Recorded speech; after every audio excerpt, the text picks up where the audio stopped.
వదిలేస్తాం. మీకు పెళ్లి అయిన తర్వాత ఏమైనా గొడవలేనియా ఎప్పుడైనా? అంటే ఎలా అంటే కొట్టుకోవడం ఇంట్లో? అమ్మో, నన్ను ఎప్పుడు అసలు ఒంటి మీద ఒక దెబ్బ మీరు కొడతారా? చిచ్చి. నాకు బేసికలీ నార్మల్ గా అవుతాయి కదా చిన్న చిన్నవి. చాలా కోపం ఎక్కువ, చాలా అంటే చాలా. నన్ను ఇలా తొక్కితే అలా లెగుస్తా. ఓకే. అంత కోపమైన మనిషిని ఇలా ఆపుకుంటూ ఆపుకుంటూ చాలా నా కోసం ఆయన చాలా తగ్గారు. నేను అసలు అంటే అసలు ఎక్కడికో వెళ్ళిపోయాను. ఈ మధ్య నన్ను గుర్తుపట్టడంతో జనాలు అమ్మో నాకంటూ ఒక ఫేమ్ ఉంది, నేనంటూ ఒక నలుగురిలో గుర్తుపడుతున్నారు.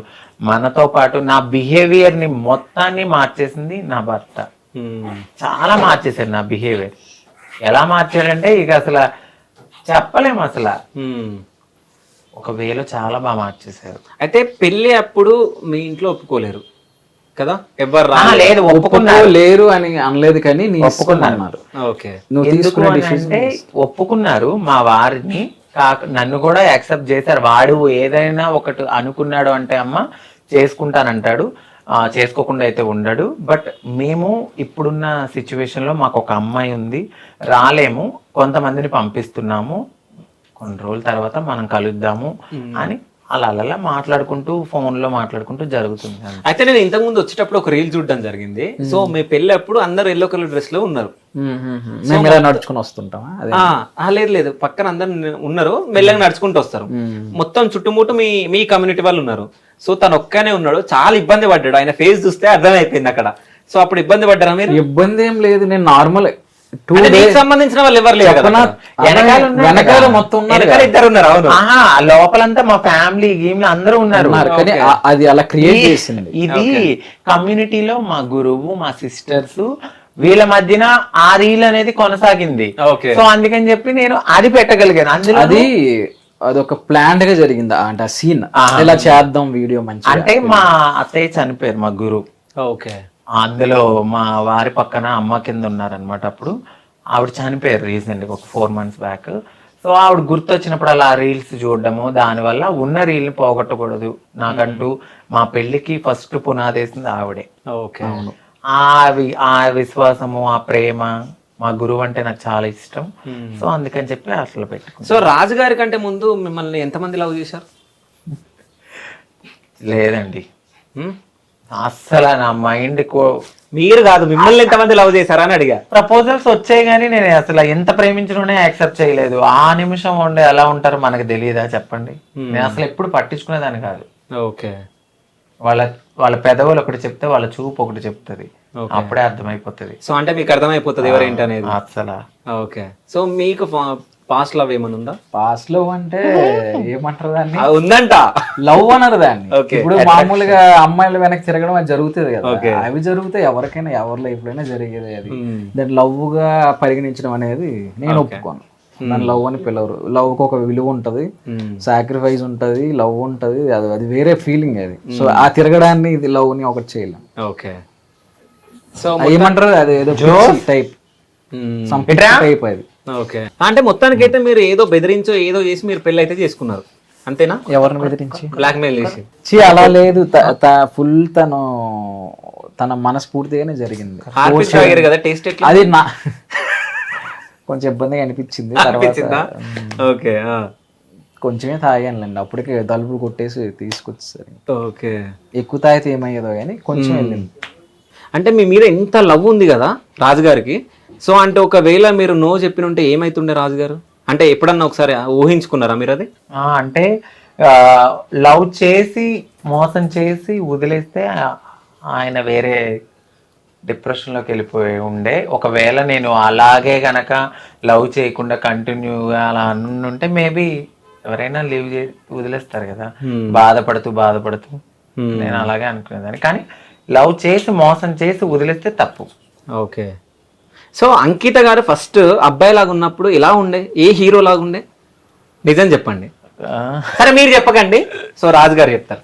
హీరో లాగానా? జస్ట్ అంటే హీరో లుక్ అని ఉండే. అంటే ఇందాక మీరు చూసారు కదా, మీకు ఏమైనా అనిపించిందా? ఏదైనా హీరో విజువల్ ఎట్లా వెళ్ళింది? కనిపించింది నాకు, రాజు గారు లాగా అనిపించారు. నిజమా? అవును, కొంచెం ఫేస్ కట్. మా వారు విరాట్ కోహ్లీలా కనపడతారు. అవును, కొంచెం లుక్ ఉంది. అవును, అదే ఉంది. అవును, కానీ అంటే మీకేమన్నా అనిపించింది, ఎవరి లుక్ లాగా అనిపించింది అంకిత గారి ఫోటో చూస్తే? అబ్బాయి లాగా నాకు హీరో లుక్ లో నాకు వేరే వాళ్ళతో కంపారిజన్ రాలేదు. హీరోయిన్ లుక్ వచ్చిందా ఏంది? లేదు, నేను ఎప్పుడు చూసానో తెలుసు ఆ ఫోటో. నాకు తెలిసి ఆయన అసలు ఆ ఫోటో ఒకప్పుడు ఇక్కడ ఉండే, అది నార్మల్ అసలు వద్దు, ఆ ఫోటో నేను చూడను, ఓకే, నాకు ఇష్టం లేదు అలాంటిది, నేను చూడను. నేను ఎలా చూశాను, నన్ను ఒక అమ్మాయిగా చూశారు ఆయన. ఆయన థాట్ అట్లానే ఉంటది. ఆ ఫోటో అప్పుడు అక్కడ పెట్టడానికి అక్కడ కారణమైంది. ఓకే, అంటే తీపిచ్చేసిండు. కొద్ది రోజులు దాన్ని రివర్స్ కూడా చేసి పెట్టా ఆ ఫోటోని, మళ్ళీ తిప్పారు దాన్ని. ఓకే, అయితే అబ్బాయి నుంచి అమ్మాయిగా చేంజ్ అవ్వాలంటే చాలా కష్టం, అవునా? ఎన్ని స్ట్రగుల్స్ పడ్డారు మీరు? నేనైతే ఫస్ట్ ఒక వివక్షత అనేది మనం ఎదుర్కొంటామని మనం ఫస్ట్ పెట్టేసుకోవాలి. మనం ఎప్పుడైతే మారుతామో అప్పుడు ఫ్యామిలీ లైఫ్ని, పర్సనల్ లైఫ్ని ప్రతి ఒక్కటి సాక్రిఫైస్ చేయాలి. ఇంకా ట్రాన్స్ కమ్యూనిటీతోనే బ్రతకాలి, అది మైండ్లో పెట్టుకోవాలి. ఇంకొకటి, డబ్బు కోసం అయితే మేము అసలు ఆ మైండ్ సెట్తో రాము. మేము నార్మల్గా ఒక అమ్మాయిగా మారాలి, మేము ఇది అని తెలుసుకుని అందరినీ దూరం చేసుకుని కమ్యూనిటీలో రావడము, గ్యాదర్ అవడము. తర్వాత ఇంకా యాజ్ యూజువల్ ఇంకా అందరూ వదిలేసిన తర్వాత మన దగ్గర ఏముంటది, భిక్షాటన చేసుకోవాలి. ఫస్ట్ భిక్షాటన తర్వాత మీకు ఇంకా ఆప్షనల్గా అన్నీ ఇస్తారు, సెక్స్ వర్క్ ఇలా అన్నీ ఉంటాయి. మనం తీసుకునే దాన్ని బట్టి ఉంటది. అంటే మీకు ఆప్షనల్ గా ఇస్తారా? అంటే అంటే ఎవరు ఫోర్స్ చేయరు నాన్న, మనకుండే వృత్తులు ఇవి, మనం ఇవి తప్ప మనం ఏమి చేయలేం, మీ ఇష్టం, మీరు చేయగలను, మీరు ఉండగలను, మేము అమ్మాయిగా మారాలి అనుకుంటే మన ఈ ఆప్షన్సే ఉన్నాయి. లేదు మేము లైఫ్లో జాబ్ చేసుకుని బ్రతకాలనుకుంటే మీ ఇష్టం అని చెప్తారు. ఓకే, సో ఎవరికి నచ్చింది వాళ్ళు చేసుకుంటారు. నేను బెగ్గింగ్కే వెళ్ళాను. అంటే మీ దాంట్లో బెగ్గింగ్ వెళ్ళే వాళ్ళు బెగ్గింగ్కి వెళ్తారు, సెక్స్ వర్క్ వెళ్ళే వాళ్ళు సెక్స్ వర్క్ వెళ్తారు, ఇంకేముంటాయి వర్క్ సార్? షాప్ ఓపెనింగ్స్, ఈ 3 ఇంకేమైనా ఉంటాయా? అంతే. సో అంటే మీలో చాలా మంది ఎడ్యుకేటెడ్ పర్సన్స్ ఉన్నారు, చాలా మంది కదా. సో వాళ్ళని ఎప్పుడైనా మీరు అప్రోచ్ అయినప్పుడు ఏం చెప్తారు వాళ్ళు మీకు? అంటే సెక్స్ వర్క్ అది వద్దు అని చెప్పారా? లేదు, యాక్చువల్లీ ఎంబీఏ అయిపోయింది కాబట్టి నాతో ఏం చెప్పారంటే, జాబ్కి నేను ట్రై చేశా ఇక్కడ గచ్చిబౌలిలో. అప్పట్లో లేడీస్కి సంబంధించి జాబ్స్ గురించి అని చెప్పి ట్రాన్స్ కూడా తీసుకున్నారంటే కొన్ని ఇంటర్వ్యూస్ అటెండ్ అయ్యాము. ఆ జీతం వచ్చి 7,000 అట్లా ఉంటది. ఆ 7,000కి నేను ఎలా బ్రతకాలి? ఇప్పుడు ఒక ఫ్యామిలీతో కలిసి ఉండే నేనైతే ఆ 7,000కి నేను బ్రతకగలను, ఆ 7,000లో నేను బ్రతకలేను. నేను ఇటు సర్జరీలు చేయించుకోవాలి, ట్రీట్మెంట్స్ తీసుకోవాలి, హార్మోన్స్ తీసుకోవాలి, థెరపీస్ తీసుకోవాలి, అన్నీ ఉంటాయి మాకు. ఇవన్నిటి మీద 7,000కి నాకు అవ్వదు కదా, రెంట్ ఎక్కడ కట్టుకోవాలి? నేను ఈ వర్షంలో వెళ్తానంటే ఆ 7,000కి ఎక్కడ రెంట్కి ఇస్తారు? ఇంక నేనేం చెయ్యాలి? ఆప్షనల్గా నాకు అవ్వద్దు. సో నేను బెగ్గింగ్కి వెళ్తాను, నేను ఎంతో కొంత తెచ్చుకుంటాను. అలా నేను బెగ్గింగ్కి అయితే మాకు ఫస్ట్ ఆఫ్ ఆల్ అన్ని డోర్లు మూసేసుకున్న తర్వాత ఈ వేనే మేము వెళ్తాం. కావాలని అయితే ఆ వేకి అసలు వెళ్ళాలనుకోం. అంటే మీరు అబ్బాయి నుంచి అమ్మాయిగా చేంజ్ అయిన తర్వాత చాలా ట్రీట్మెంట్ ఉంటుందా? ఓకే, అసలు ఏమేమి ట్రీట్మెంట్ ఉంటుంది? ఇప్పుడు మీరు హార్మోన్స్ తీసుకోవాలి. తర్వాత కొంతమంది గైడ్ లైన్స్ లేని వాళ్ళు ఫస్ట్ సర్జరీకి వెళ్ళాలి. సర్జరీకి వెళ్ళాలంటే ఇంత అమౌంట్ అని ఉంటది. చిన్న అమౌంట్ నుంచి పెద్ద అమౌంట్ ఉంటది. 2 lakhsలో అయ్యేది ఉంటుంది, 5 lakhsలో ఉంది, 10 lakhs కూడా ఉంది.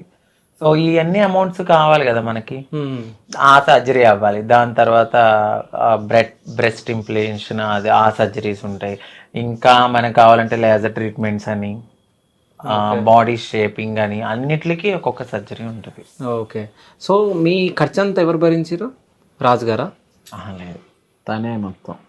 ఆయన నా లైఫ్ లోకి రాకముందే, నేను అన్ని అయిన తర్వాతే ఆయన నాకు లైఫ్ లోకి వచ్చారు. దాని తర్వాత అసలు మీకు ఎప్పుడు మనీ పెట్టలేరా హాస్పిటల్కి? ఇంకేం లేదే. పెళ్లి తర్వాత ఏం చేసుకోవాలి ఇంకా? ఓకే, ఆయన రాకముందే నేను అన్ని నాకేమేమి అవసరం అన్ని చేయించేసుకున్నాకనే ఆయన నా లైఫ్ లో చూసా అప్పుడు. ఓకే, అంటే ఇప్పుడు సర్జరీ చేయించుకున్న తర్వాత పెళ్లి తర్వాత ఏమైనా ప్రాబ్లమ్స్ వచ్చినాయా మీకు? రాలేదండి. ఓకే, అంటే వస్తాయా ఎవరికన్నా? ఓకే, అలా వచ్చి చనిపోయిన వాళ్ళు కూడా రావచ్చు. అది లైఫ్ స్పాన్ ఏంటంటే సర్జరీలు అయితే బాడీ తట్టుకోలేదు కదా. ఎనస్థీసియా ఎక్కువ తీసుకునే కొలది మన బాడీ కంట్రోల్ అనేది మనలో ఉండదు. ఇప్పుడు నేను చూడడానికి కొంచెం దిట్టంగా ఉన్నానా, నాకు ఆ చేతిలో ఓపిక కానీ అంత తక్కువ ఉంటుంది. ఓకే. సర్జరీ అవ్వగానే ఒక అమ్మాయికి ఎలా అయితే పిల్లలు పుట్టినప్పుడు ఆ బ్లడ్ పోయి అన్ని పోయి ఎలా ఉంటుందో మేము కూడా అంతే. లిటరల్లీ కొద్దిగా ఇప్పుడు వెన్నుపూసకి మాకు ఇంజెక్షన్స్ ఇస్తారు, ఆ నడు నొప్పి ఉంటుంది. ఓకే. ప్రతిదీ పెయిన్తోనే.